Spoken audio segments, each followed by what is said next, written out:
Warm welcome to all the viewers. I am Sarabjot Kaur. Let's have a look on the top stories.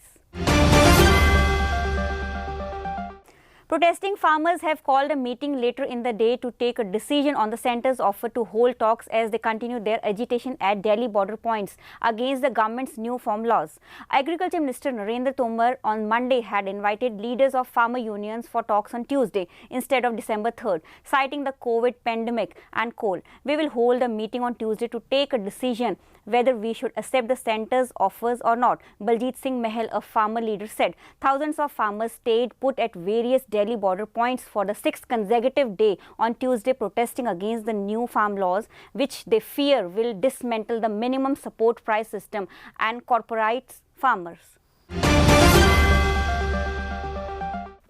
Special prayers were held at all Gurdwaras in the national capital on Tuesday morning for the success of the ongoing farmers' protest against the new farm laws.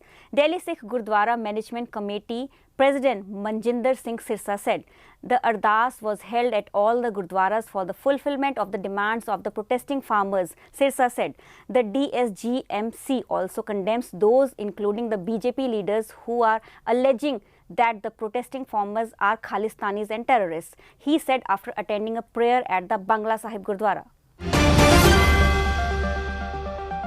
At least 130 Khap Panchayats of Haryana on Monday announced that they would join the ongoing farmer agitation on Delhi borders from Tuesday.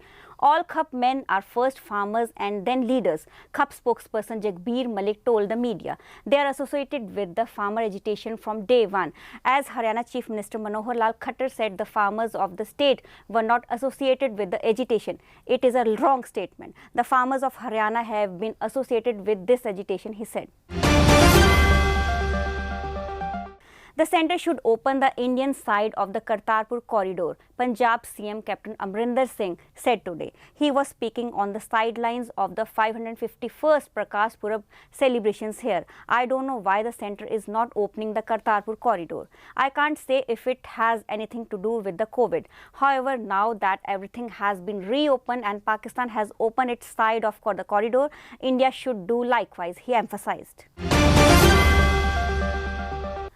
A US court on Monday sentenced an Indian national to 20 years in prison, followed by 3 years of supervised release for his role in operating and funding Indian-based call centers that defrauded American people of millions of dollars between 2013 and 2016.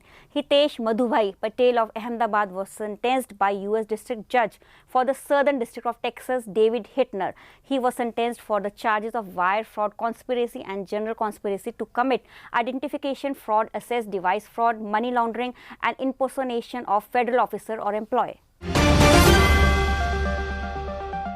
The Himachal Pradesh Cabinet will hold a meeting here tomorrow to discuss the fate of the winter session of the Vidhan Sabha, which is scheduled to be held at Dharamshala from December 7 to 11.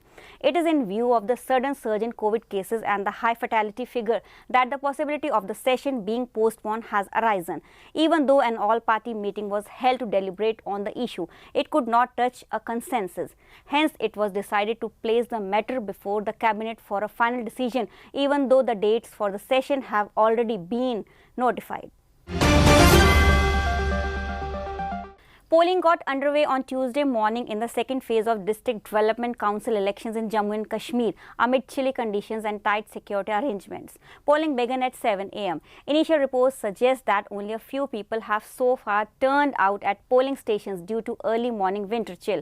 He said the pace of voting is expected to pick up as the day progresses and temperature rises. As many as 321 candidates are in the fray in the second phase of the DDC polls, and voting is taking place at 2,142 polling booths. As many as 7.90 lakh voters are eligible to vote in this phase of elections. India made strong progress in the fight against malaria, recording the largest reduction in cases in Southeast Asia from 20 million in 2000 to about 5.6 million last year, the World Health Organization has said. The World Malaria Report 2020 released Monday said that in 2019, malaria cases globally numbered about 229 million, an annual estimate that has remained virtually unchanged over the last 4 years. After missing 6 deadlines in a row for 2 years, the National Highways Authority of India is poised to throw open the Mohali-Kharar flyover by January 15, giving the much-needed respite to commuters. After opening 1 kilometer stretch of much-delayed Mohali-Kharar flyover starting from Balongi, called as Balongi flyover a month ago, the NHAI would complete the final phase of the flyover by January 15. According to information, the NHAI is going to complete a stretch of the flyover on Kharar side, which connects the Ludhiana road in the second week of December.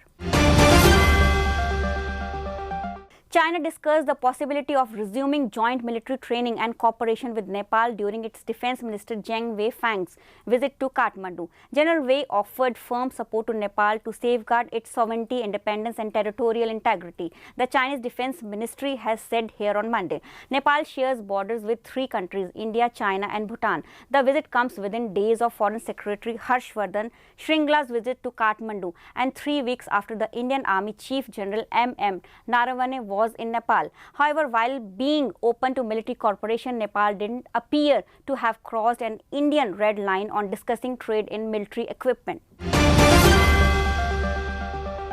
That's all for the day. Thank you.